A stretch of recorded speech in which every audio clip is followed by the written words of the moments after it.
Welcome to Days of Roar, the Detroit Tigers podcast, brought to you by the Detroit Free Press. My name is Mark Gorash. I am here with guest, co-host Bobby Scales, as Evan Petzold is across the world in Greece, missing out on all the playoff fun, but probably having more fun than Bob and I. Bob, how you doing, man? We're good. We're good. All right. Well, Bobby Scales is sitting in the lobby in Cleveland in the hotel, and he is very generously offered to co-host this week. So let's jump right into it. Tigers had a pretty great start to their week, eliminated the Houston Astros in a sweep 2-0 in one of the most fun 2 days of baseball you could possibly have in the last decade. Went to Cleveland, opened the series for the first time in a long time. AJ Hinch version of chaos did not work as planned. Bobby, let's talk about first clinching the series in Houston. How fun was that? It was awesome. I mean, it was awesome. That environment down there, you got a environment that's used to playoff baseball. And it was funny because I was sitting there, Daniela Bruce was on the call with us alongside, obviously, the GOAT, Dan Dickerson. And she was just noticing how into it the fans were, how loud the fans were. The roof was closed both days, but certainly would help, keep that sound in. But the biggest thing is the fact that even with all the success that organization has had over the last, inside of 10 years, specifically the last 7, especially going to LCSs every year, they were there and they were ready and they were loud and it wasn't boring. It wasn't old hat to them.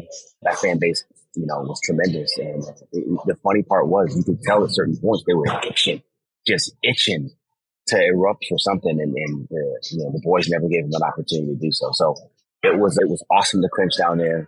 It was excellent to see those guys all execute, come out of the bullpen and have big at-bats and do good things. And so I know we'll get to that later, but these guys are going to be forever changed by some of these experiences they've had. And they're not done yet. So let's just make sure we understand that. But the experience in Houston was tremendous.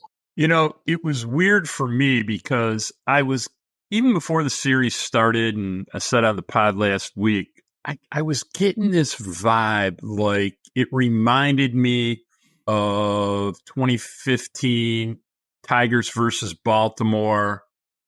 And just going into it, Houston had done this so many times. It seemed so one-sided, at least to the Astros and the Astros fans.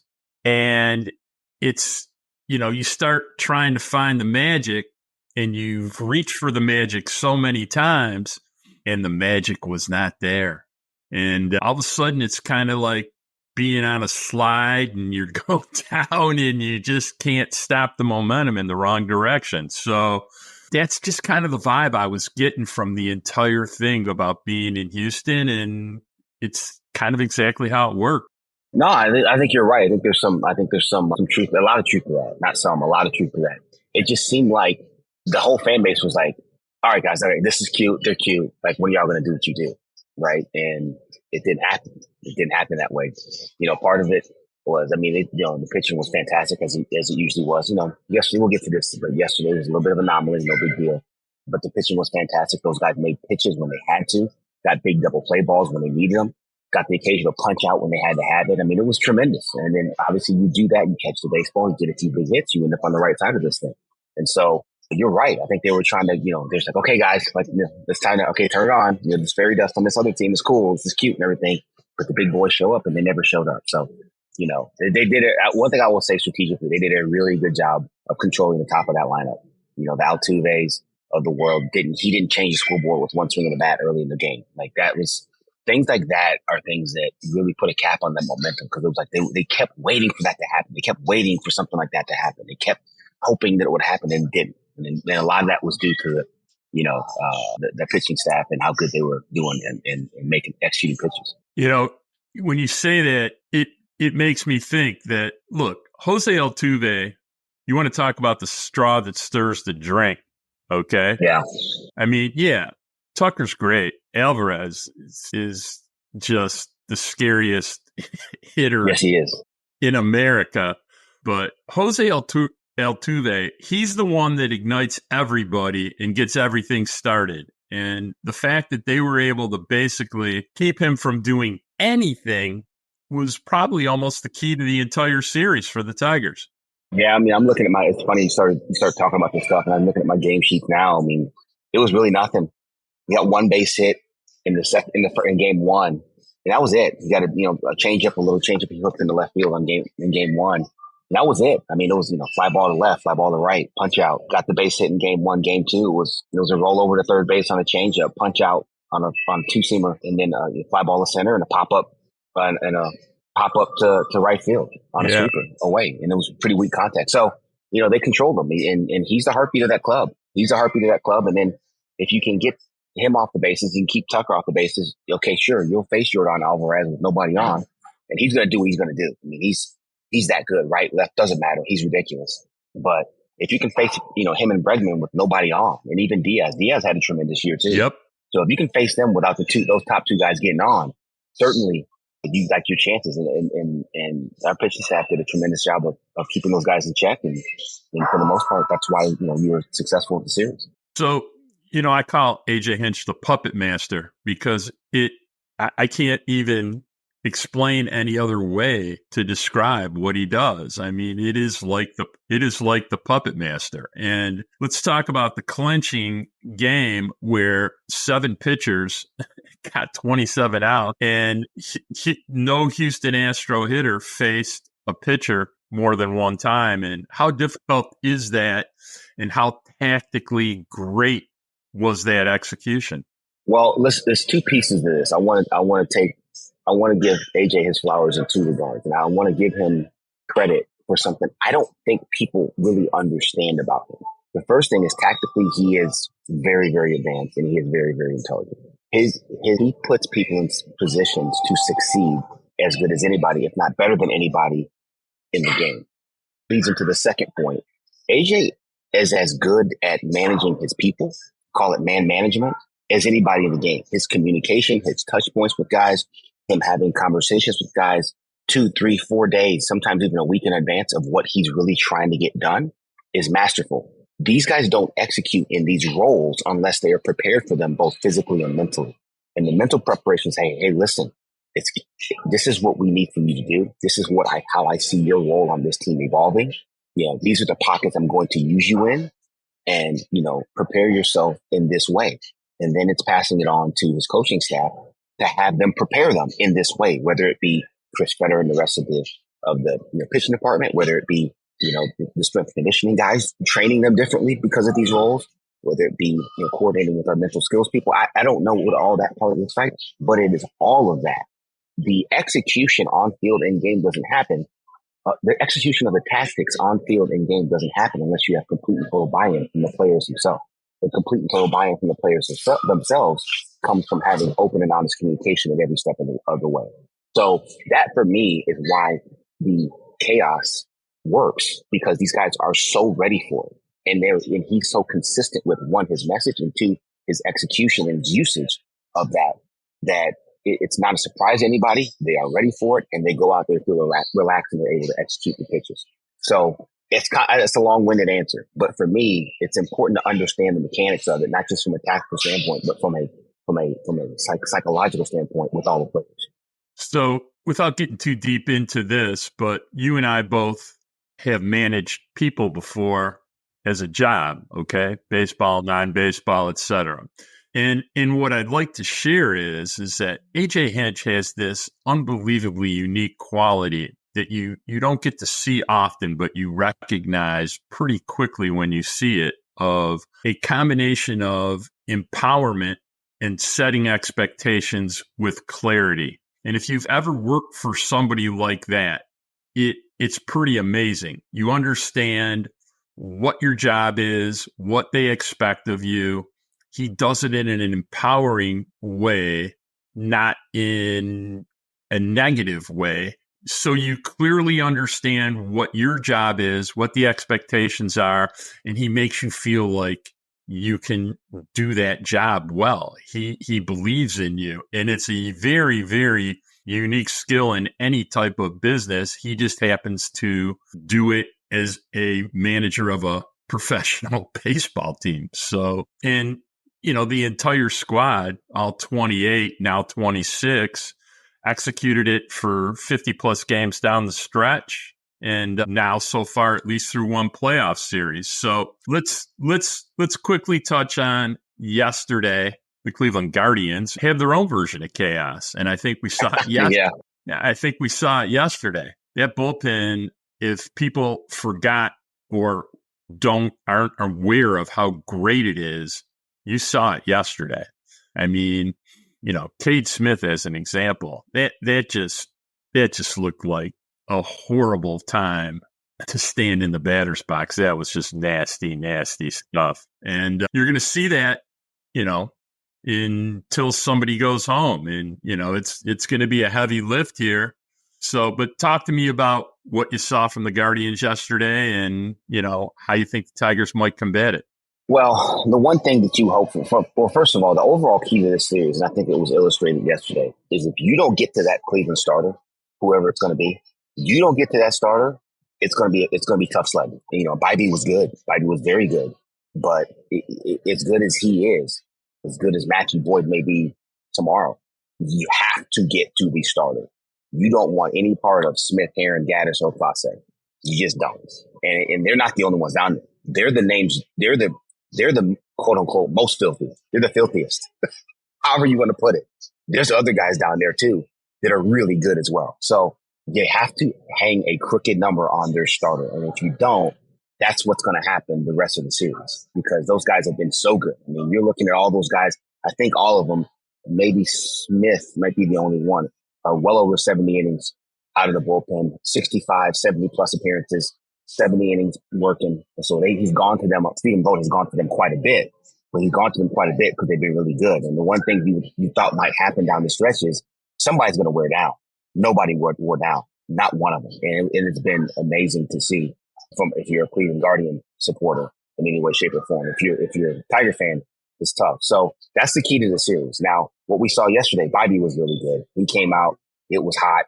The one thing you thought you might see, maybe some rust from not having played. I don't think it was been 5-6 days off they had between games. Maybe some rust at the plate, guys not being on pitches, being a little late because you can simulate it all you want. You can do simulated at bats. You can do this, that, and the other. It is nothing like being in there in the box with, 45 plus thousand people in a playoff game and all the adrenaline that goes with that. So there was no rust. We saw that very early.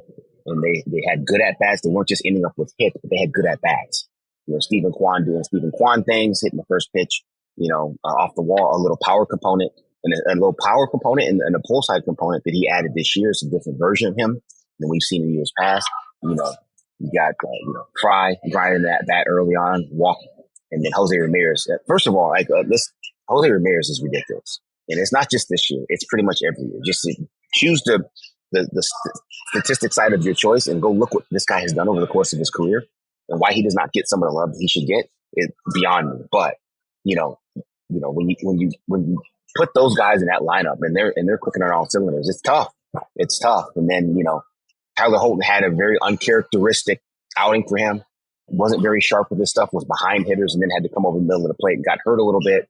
And then, Olsen comes in and gets jumped by Lane Thomas sitting first pitch slider. So not a great start, obviously, being down 5-0 before you could blink. And at that point, it was just an uphill fight the whole way.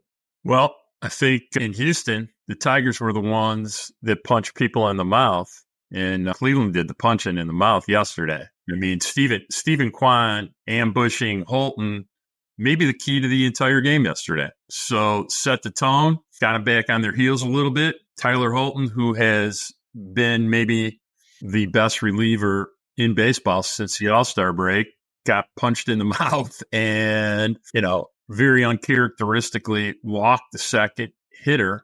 McKinstry didn't come up with a ball that I think even he thinks that he should have at least gotten one out on. And, things just got ugly after that. So it is what it is. All right. I'm going to jump into question one of the big two, which is how do you flush game one and get back to playing your game if you're the Detroit Tigers?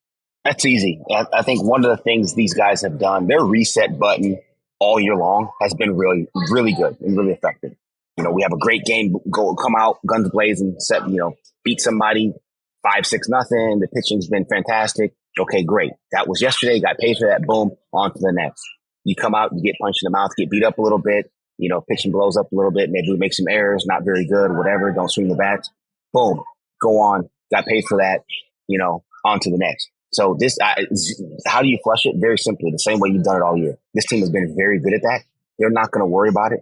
I'm pretty sure they're having a workout right now, and they're going to, they're going to sell up tomorrow and be just fine. So I have zero doubts that what happened in game one, outside of maybe some tactical things, will have any effect on what happens in game two on Monday. It also doesn't hurt that you have arguably the best pitcher in baseball taking the mound for you to try to get you back in for game two, right? That makes you feel a little bit better as well. When 29 goes on the bump, usually it means good things for the Tigers, and it has all year. Obviously, he's been absolutely tremendous. Really got to go to all the accolades he's racked up. And not only that, he's been good in the playoffs too. His pitching performance against the Astros was very, very good. So, again, when you got 29 in the bump, it helps settle the entire team down. And if we catch the ball behind them and we swing the bats, get a couple of runs, we're going to be in good shape. I also think that he is, he rises to the occasion almost every time. And I think he's going to take tomorrow very, very, very seriously. It's a legacy game to him. I mean, here they have this unbelievable season. He had an unbelievable season.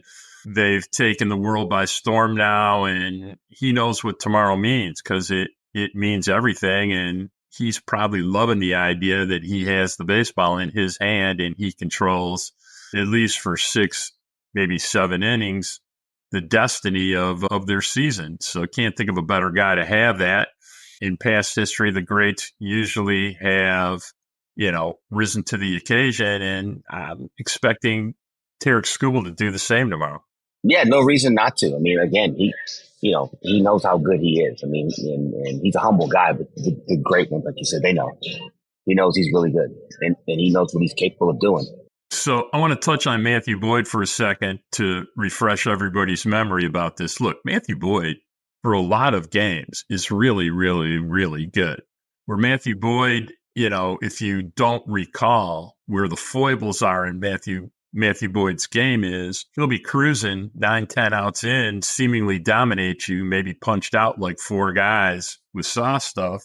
And then all of a sudden there's a single, maybe a walk, and then he hangs one and somebody launches for 3. I mean, Matthew Boyd gives up loud contact with guys on base. That has been the downfall of him for as long as we had a chance to watch him, intermixed with a lot of really, really good pitching. So I'm curious tomorrow because they really haven't had too many guys launch during the playoffs yet. Yeah, I mean, listen, he's, and it's interesting too you say that because he doesn't, he's pretty much a fly ball pitcher. That hasn't changed. And like you said, you're in that small ballpark in Cleveland. The Tigers' profile as an offense isn't to launch. It's to try to get pitches, they hit hard. Obviously, you've got some guys, Kerry Carpenter, who's very dangerous. Riley, who's dangerous. And so there's a couple. Like Winter Perez is in there. He can leave the building too. So there's some guys that are dangerous, but they don't look to do that. That's just not who the Tigers are. So, but you're right. Boyd has been susceptible to the home run ball in big spots with runners on. So you'll have to. It'll be interesting to see how he attacks this team. And quite frankly, it'll be interesting to see the lineup that AJ runs out there.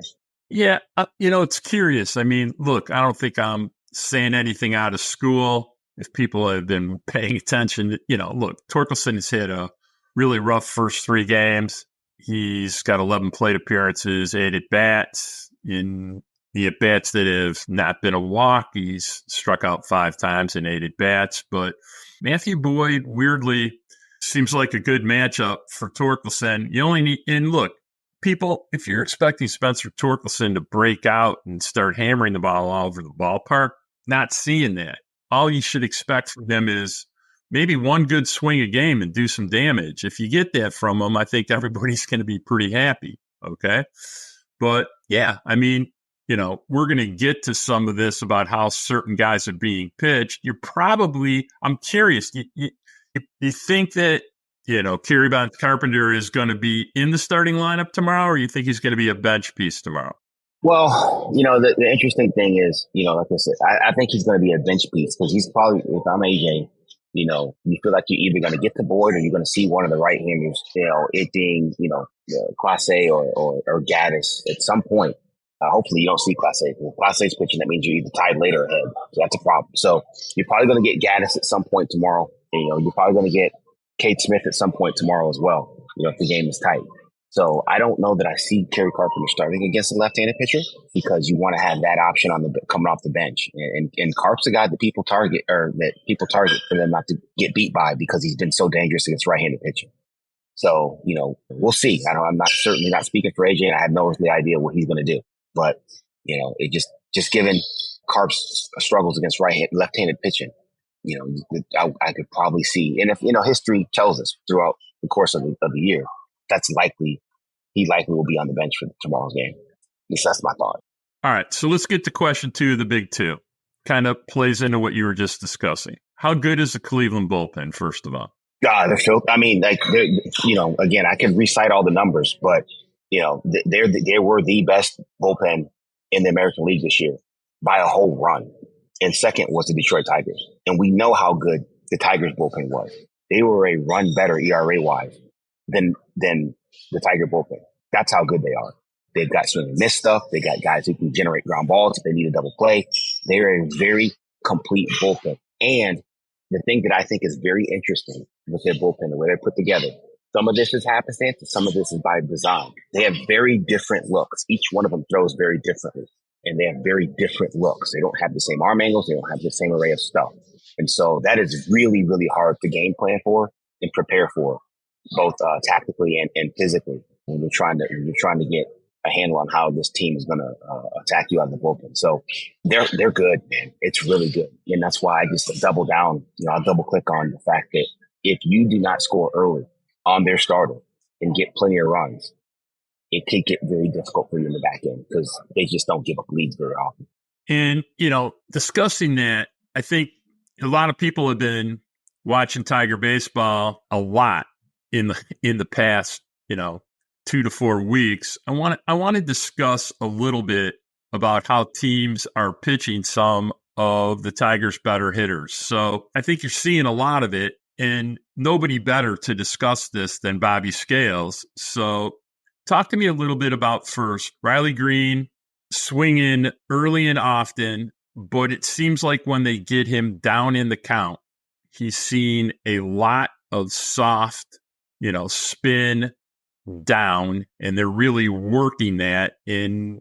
Listen, Riley's as good as anybody hitting a mistake. I mean, truly as good as anyone, but they've really worked him soft down, whether it's, splits, change ups, breaking balls, and almost out of the strike zone. And, let's be blunt. He's struggling with it a little bit. And I'm just, you also have Kerry Carpenter, who they pitch totally differently, and they've been pitching him velocity above the strike zone. So talk to me a little bit about how teams attack, what are arguably their 2 most dangerous hitters and how they may want to try to combat that going forward. Well, I mean, listen, this is not rocket science game. You're going to have to show them you're not going to swing at that until they stop doing it. Like, this is the big leagues. We're not running daycare here, and we're in the postseason. They're going to keep feeding. They're going to keep feeding the blue zones. On the heat maps, they're going to keep feeding the blue zones, and until you stop swinging at those pitches in the blue zone, you're going to keep getting the blue zone. And you start with Kerry. I mean, what they did to him yesterday. I mean, they just power up. Fastballs. They're going to show you the very top of the rail in the strike zone. You swing at that, they're going to go a couple balls above it. You swing at that, they're going to go a couple balls above it. Now they're going to mess with you, throw you other stuff, but then they're going to go right back to where they know you're going to keep swinging at it. So I wanted to ask you because, obviously you have a few thousand professional at bats, so you have a unique perspective about what we're discussing. And so when you're a hitter and you're a good hitter, it's not a mystery to you how they're pitching you. So how do you try to tell yourself and discipline yourself to try and execute what you just said when you know how they're going to pitch you? So how does a player try to deal with that? It is extremely difficult. It is extremely difficult. And in the postseason, obviously, you're fighting the emotion and the adrenaline rush and the desire to do something big for your club, right? So, but But you have to combat that with, I mean, in Kerry's case, he knows this. This is not something I'm making up and I'm not getting on him. Like, these things are hard. But I would say just your best bet is cut off the entire top third of the zone, not just the top portion of the top third, the entire top third. If you see something up there, just let it go. Literally let it go. And it's hard to shut down. He's ready to hit. And he sees that ball come out on that, in that window where he recognizes fastball and he recognizes it's up there. It's difficult to shut that down. And the reason why, and there's an actual physical reason why, getting guys to chase up in the zone at any time during the count is not a new phenomenon.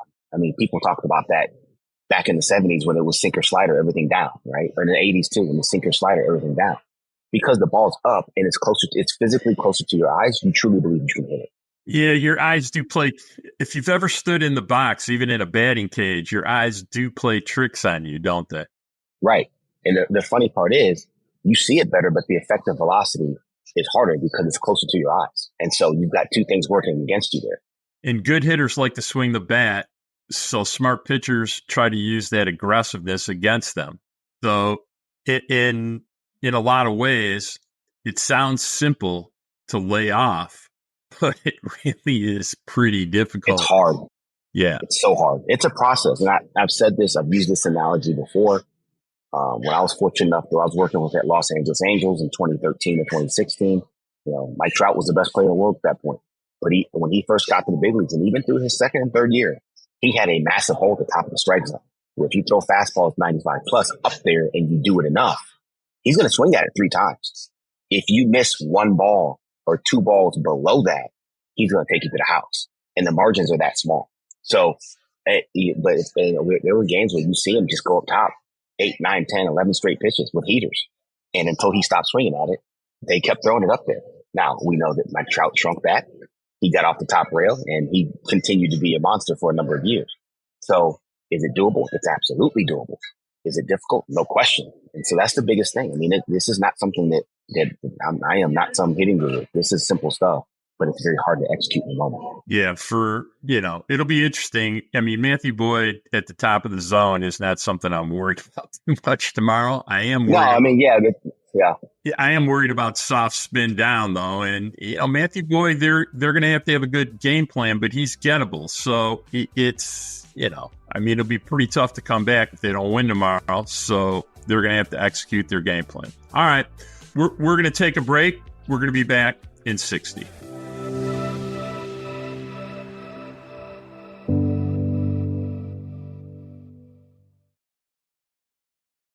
We kind of touched on this a little bit. I want to touch on it again. How comforting is it to the entire Tiger organization almost to have Tarik Skubal on the bump to pitch game 2? Very much so. I mean, his performance just tells you all the story. Like you keep thinking, like, how long can he keep doing what he's doing? And he comes up with the goods every single time. Even his off. This is the mark for me. Even his off outings, they may give up a lot of hits, but he limits the damage. He just doesn't give up a boatload. He doesn't give up runs because he figures out a way to make pitches and get out of stuff.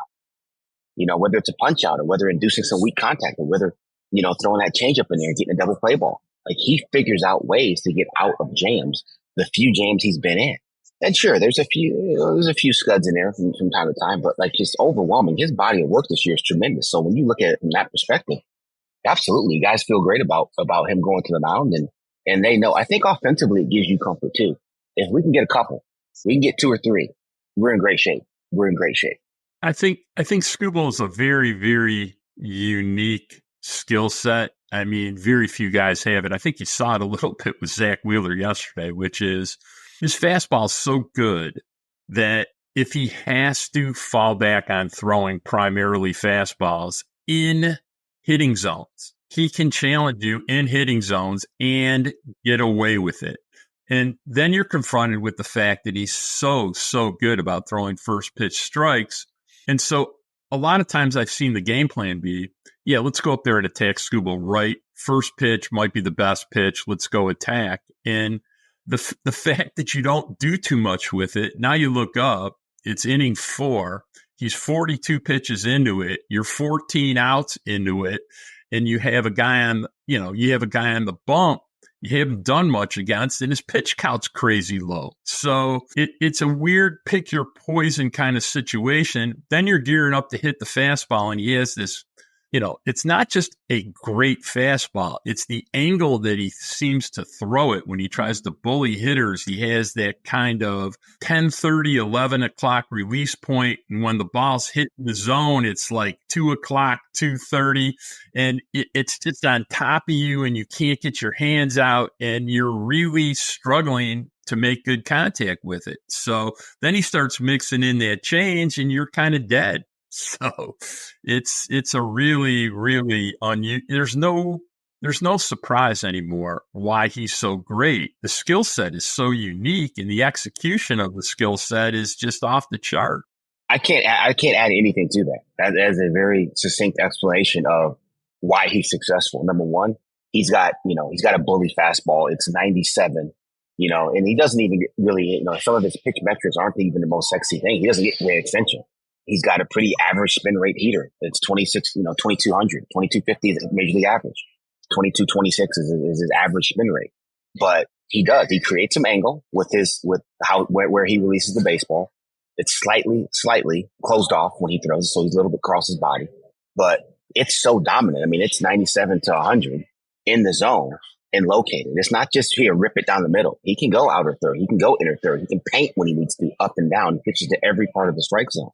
So, yeah, you might be getting a heater first pitch, but he might be trying to come into you. He might be going away from you, and that's regardless of handedness of the hitter. So, his ability to command that fastball, and he's 65% first pitch strike. Major league average is 61. Like, he's well above average, in terms of throwing it in the zone early in the count.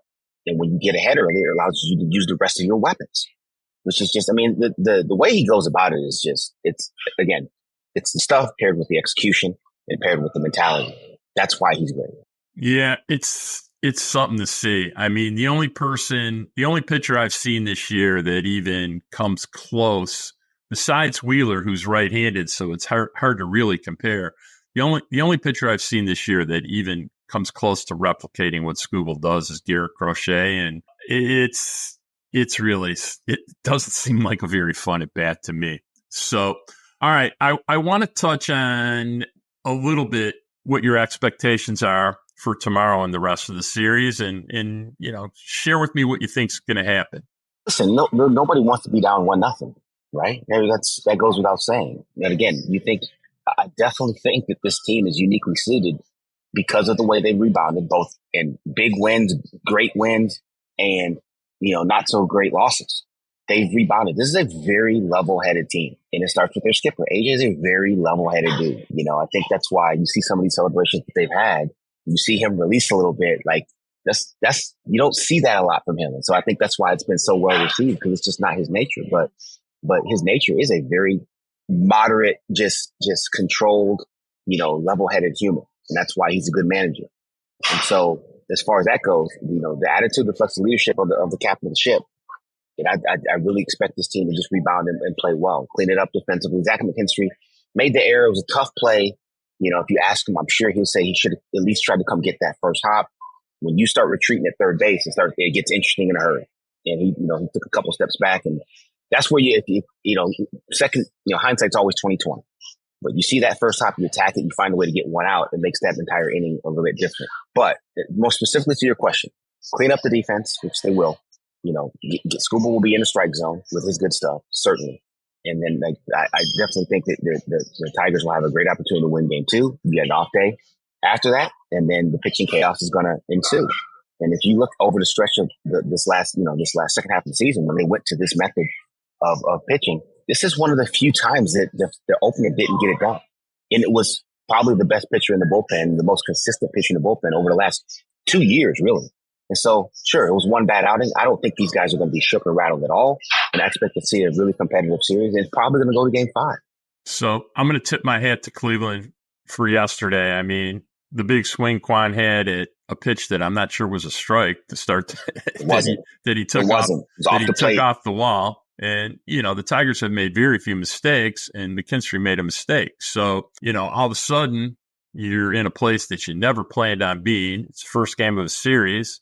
Olsen comes out, Lane Thomas, who's was doing nothing and then got really hot the last 10 days of the season for them, guessed right and launched. I mean, it was 5-0. And, the one thing I will say that's really important for the Tigers, when they're within hailing distance, even games that they've kind of frustrated everybody and, it's 2-0, they're down. It's the 6th inning. They got 2 hits and you're wondering if they're ever going to swing and hit the ball hard. All of a sudden, somehow in the 7th, 8th, and 9th inning, they seem to awake from a slumber and do things to win baseball games. And, it may be how the game starts tomorrow, but if they're within hailing distance, even against this ridiculously great Cleveland bullpen, they seem to find a way how to rise to the occasion and get themselves back in. I mean, as great as their bullpen is, remember that Parker Meadows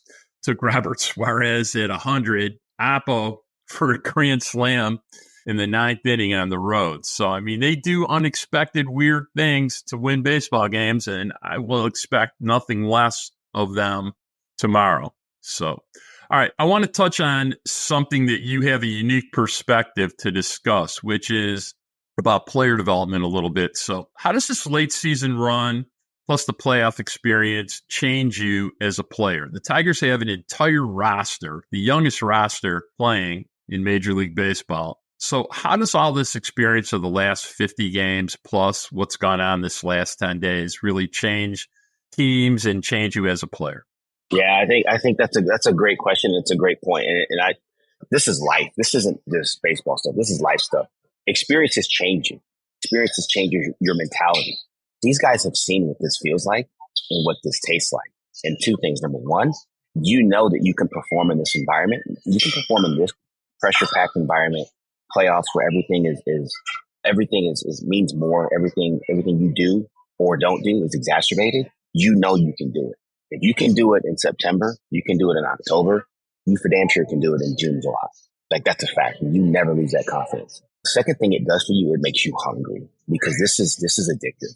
This atmosphere, these fans being rabid about wherever you are, the atmosphere that's going to happen in America when they go back is going to be something they've never felt before, outside of maybe Matt Dealing, because he's the only one that has played this deep into the playoffs on this team. It's going to make you feel things you didn't know you had. And they're going to want to feel that every year, which means it's going to fuel your off-season workout. It's going to fuel your work in spring training. It's going to fuel your work during the season to get back to this point. I think the other thing it's going to do for this group, it's going to galvanize this group. Hey, fellas, we're pretty good. We're pretty good. And we got here together. And some of these pieces are going to change in and out, sure. But there's a core of these guys that, hey, man, this is who we are. This is what you do. This is what we do. Let's get back here again. And sure, does it always work that way? No, it doesn't. But, just that rallying cry, just that unity. There are going to be times next year where they sit back, regardless of what happens, whether we win the whole thing or whether it doesn't work out in our favor this year. There's going to be times next year where they're going to be sitting on a bus. They're going to be sitting in the back of that plane. They're going to be sitting in the clubhouse doing the rain delay, like, hey, man, we got to, you remember what that felt like? We got to get back there. We got to figure this thing out. Let's go, boys. And so this is going to galvanize this group, and it's going to change each one of them in different ways for the better. So, I'm excited to see what this is going to look like, not just tomorrow, not just further on in this postseason, but as this group grows and age and experience in the major league level. So, it's obvious what a positive impact it can have on you, but at the same time, how does it impact a guy like Casey Mize, who's left off the roster for this series, who's not an inexperienced player, by the way, okay? It often can also create a certain level of motivation in some ways that it really makes you examine what you're doing and how you've approached things, because you can't ignore the reality, right? Nor should you. You can't be. And again, this is life stuff. As we're 2 men, so I'm saying as a grown man, but like as a human, you got to look in the mirror sometimes. You got to evaluate. Okay, what do I need to do to get better? This was not my best effort, or this is not, or this feeling that I have right now today is something that I do not want to have again. So how do I take my game to another level? How do I take what I need to be doing to another level to where I'm never going to have this feeling again? And, this happens at different points in everybody's life. Yeah, I think it'll be fascinating to see how some of this, impacts their offseason, what they do, and some of these guys who are talented but really haven't performed to not only the team's expectations but their own, and how they learn and grow from it. It'll be very interesting to me to see how the team approaches that. They've been really, really good about player development. I'll be curious to see how that evolves over the course of the season. All right, last big question for you, which a lot of people talked about. I think we might have a little different spin on this, but AJ uses Jackson Jobe the other day. Things don't go as they plan, but it's not like they went badly. They just didn't go well. And that's baseball.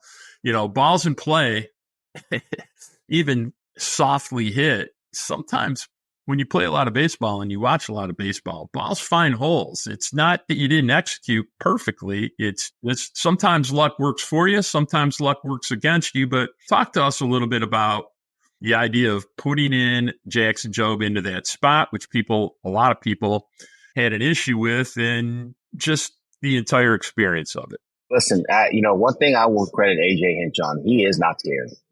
He's not scared. Jackson Jobe was on this team in the playoffs. He came up at the end of the year because he's got weapons that play at the major league level in the strike zone. It's 98 to 100 in the zone. It's the changeup we've seen is pretty nasty, and that cutter's pretty nasty as well. He's got things that get guys to swing and miss in the zone that play at any level of baseball. The one thing he doesn't have is major league experience. So they bring him up, they get him a couple innings. For me, you bring him up because he's got real weapons. You use him because you've done the homework on his mentality. You've done the homework on his makeup, and he's not going to be affected, good or bad, by what happens out there. He's going to believe in him, and he's going to be that guy, right? And so if you have a guy and you're not quite sure, it's one of those things in life where do you have confidence before you have success, or do you have success and you create confidence? And there's people on both sides of the argument that think, it's chicken or the egg, but there's people on both sides of the argument. I think Jackson Jobe they feel like he's going to have confidence regardless of what happens, and the success will come. And like you said, to the point, he didn't make bad pitches. He got a little bad luck in that inning. And so it looks worse. So it looks like, well, what's AJ doing? Putting that young guy out there in that situation. He shouldn't have done that to him. They had confidence in him, and they had confidence. It was real. You have to have real. You can't have fake confidence this time of year. You either have to have real confidence you can get it done, or you don't, or you can't. And they had real confidence in him. And from what I know, I don't know him very well, but from what I've heard and what I've been told about him, this guy believes in him. So, if you know that about a guy, then you don't have fear putting him out there. Yeah, I can't imagine what it would be like to be, 21 years old, standing on a mound in that situation. I don't think human beings can understand, but at the same time, he didn't throw terribly. I do find it interesting. I love watching how, Rogers, Fetter, and, Hinch game plan and sequence pitches. And you can love Jackson Jobe's 97 to 100. They did not ask him to throw a ton of fastballs in that outing. And to be really blunt about it, in watching him at Toledo and at Erie, one thing often that he struggles with is a little bit of fastball command. So I'll be curious to see what happens next time. I will say that the 184-mile-an-hour changeup that he threw, I heard an audible gasp throughout the entire baseball world after they watched what that pitch did. I don't think anybody that saw it just didn't have their mouth drop open and just go, "Oh my goodness, what was that?" Okay, so well, I mean, it's not just. I mean, his fastball is 97, 98 miles an hour on average. And then he throws a changeup at 85. So just the speed differential of 12 alone is a lot. But his movement profile on that pitch is absolutely filthy. You pair that together. That's why you heard the audible gasp across the entire industry when he threw that pitch, because it moved something like 16 or 17 inches. So, we can get deep in the weeds on the metric, but that thing is absolutely filthy. Yeah, to me, and I've been saying this since I saw it in spring training, and I saw him try to bully hitters, fastball, inner half to right-hand hitters, followed by changeup, inner half to right-hand hitters. And I'm like, I don't know if I've ever seen in the 60 years I've been watching this, any right-handed pitcher try that kind of sequence. And Jackson Jobe is going to be pretty special once he gets a little more experience, another 40 innings. And then, between, the pitching lab they have in the major leagues. But, anybody that's mad that they tried using him there, well, you're going to be really mad because they're going to try it again here pretty shortly. And, I just take you back to Francisco Rodriguez once helped the Angels win a World Series and a pretty similar level of experience a long time ago. Similar kind of stuff in those days, too. So, all right, Bobby, I can't thank you enough for taking time out of your Sunday to be the co-host today, because we have Evan Petzold in Greece, and somebody had to babysit me for 50 minutes and discuss Tiger baseball. And we do know who our favorite friend of the Days of Roar is in Bobby Scales. And, we kind of designated you and we guilted you into it probably. So no. It's a pleasure. It's a pleasure. It's always fun just talking Tiger baseball and talking ball in general. This is always fun. All right. We're going to take another break. When we come back, we're going to talk to Evan Petzold from Greece. We'll be back.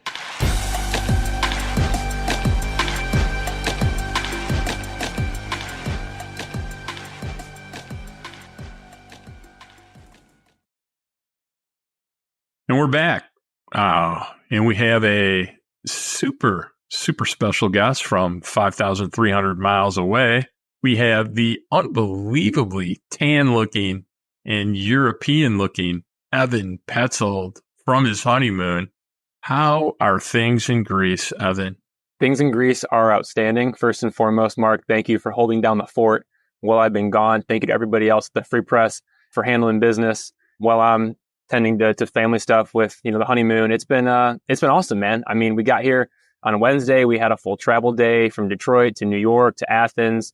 On Thursday, we landed in Athens in the morning. We explored the entire city. The highlight for me was the Acropolis, which is like the ancient town located above the city of Athens.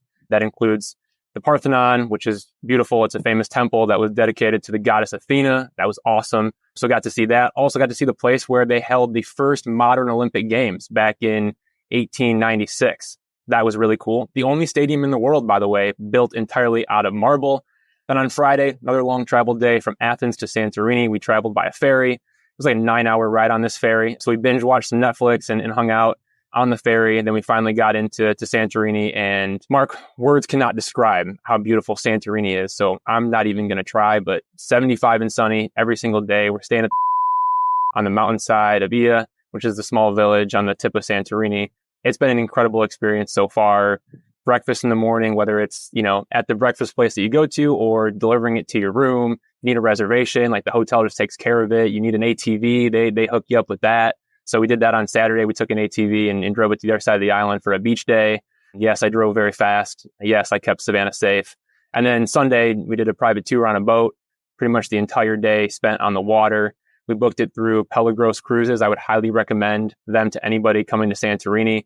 Each boat has a captain and a tour guide. We had a really cool guy named Adonis, aka Tony, as our tour guide. And Savannah and I got to swim in the hot springs, snorkel in this crystal clear water, explore Santorini from really the sea that surrounds the island, which you don't get to see when you're actually on the island. So that was a lot of fun. They cooked an unbelievable meal. It was great, man. So we're in Santorini for a few more days, and then we go to Milos and Crete, and then we come home on October 18th, which I believe is Game 4 of the American League Championship Series. And yes, that game would be at Comerica Park. So if it's a night game, I would get dropped off at the ballpark right after landing at the airport. Hopefully the Tigers will still be playing when I get home. We do have some baseball to dig into, but the trip has been amazing. Like, Savannah and I are really enjoying ourselves. We've been looking forward to this for a long time. Long before we got married, we've been talking about doing this. And so to be able to do it, especially before, we start our family and grow our family, is incredible, man. We're having the time of our lives out here, but can't thank you enough and everybody else at the Free Press for holding it down. But yeah, man, we're living our best lives. And that's what makes me happy. You are living your best life, and baseball is still baseball. Living your best life is more important than baseball. Although some people will be mad that you're not there, I will always defend your right to. Hey, I Go wrestled to with that quite a bit. Santorini and order breakfast and room service and lay on the beach and go on a boat with Savannah. No, but Mark, I wrestled with that. I wrestled with that of like leaving work, but also then doing the honeymoon. And if I've learned anything, man, it's like put family first. That matters. I'm very thankful again that like everybody has, allowed me to do that.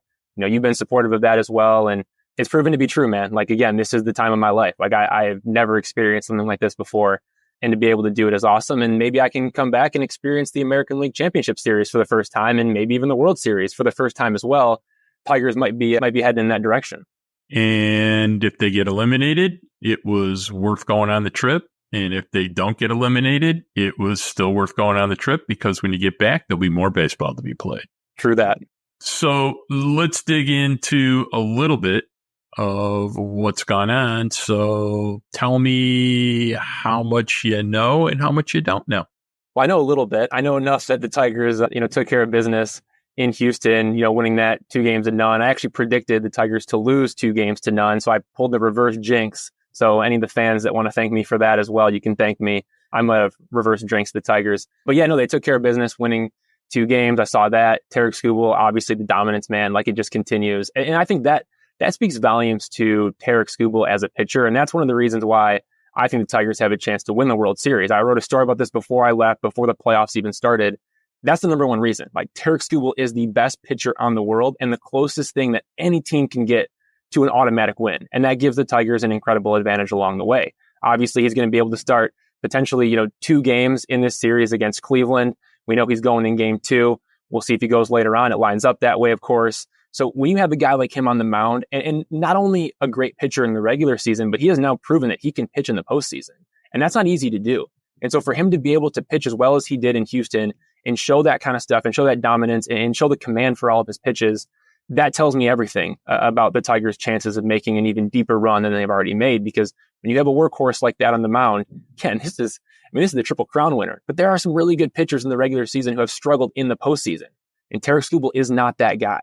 Tarik Skubal is not that guy, and he set that tone in Houston. So that was my biggest takeaway, was this guy is not only dominant in the regular season, but he is dominant in the postseason. And again, man, the Tigers can go as far as Tarik Skubal takes them. And obviously the offense has to come around. You got Riley Green, you have Kerry Carpenter, you have Parker Meadows. Like if those 3 guys are all locked in at the same time, and you have Skubal, that's a team that can make a run, man. Like it's possible with that combination. I think it's possible. So let's address a big elephant in the room, which is tomorrow night. The Detroit Tigers, or tomorrow afternoon, really, they're going to face Matthew Boyd. Not only does he know what's up, he's also left-handed.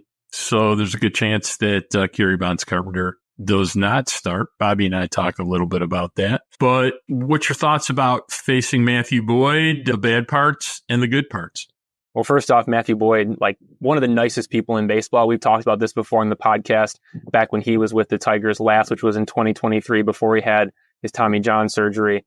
One of the nicest guys in baseball. It's great to see him, in action for Cleveland, competing in the postseason. Like that's just great to see from a baseball standpoint as a baseball fan and a person who really loves the game.